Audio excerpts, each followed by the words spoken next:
So I did like the Saturday workshops at the university because I grew up here in Iowa City, and it was, for me, it was always a place where I felt really comfortable.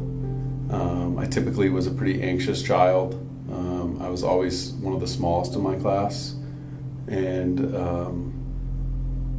early on I was generally pretty shy, which is not at all my personality now, but I think, you know, my size, and I was a twin, and so I didn't actually speak early on in life. There's a thing called twin speak, so my twin sister and I communicated with each other, but she did most of the communicating for me. And so I think kind of with all of those things going into play, I think it was kind of an escape for me and a release and kind of a direction that I then finally found a niche where I felt comfortable. As I got older, high school was, I enjoyed high school quite a bit, but academically it was not always the strongest, and elementary school for that matter wasn't always the strongest. And some of it was developmentally, I was always a little delayed because I was smaller and was premature, and so there were some learning disabilities that I had to overcome. And the art room was a place that I was always successful. So it was something that people recognized me as, you know, they're like, oh yeah, he could draw pretty well, you know, and I understood it, it just made sense to me. And so as a child, that's really what it was. And as I got older, now it's become, it's definitely a release from some realities. Sometimes, you know, you can kind of get away and not really go anywhere. So it's pretty therapeutic for me. It's something that I can express some ideas and get ideas on the page, and maybe I don't actually have to directly share those, but work through things. And so it plays a really important role. If I don't have it, I'm not a very happy person to be around, I think.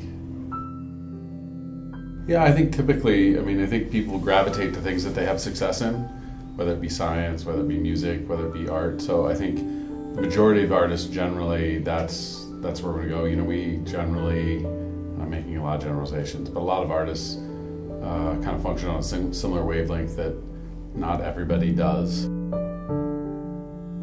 So basically, ending up being a teacher is a direct reflection of the upbringing that I received from my parents, which is that, you know, my parents are both major contributors of the community.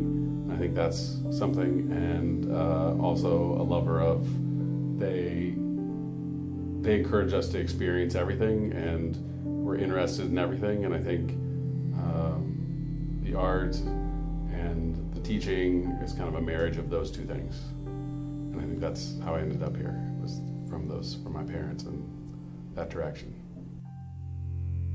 In an ideal world, you'd always like to do more, and maybe have that art career that specifically is that kind of ideal situation where you're selling artwork and that's all you do. And but I guess I'm content at this point, and resolved with the fact that with the way things are and where I am with family and with my teaching career, that the art almost is where it is at this point.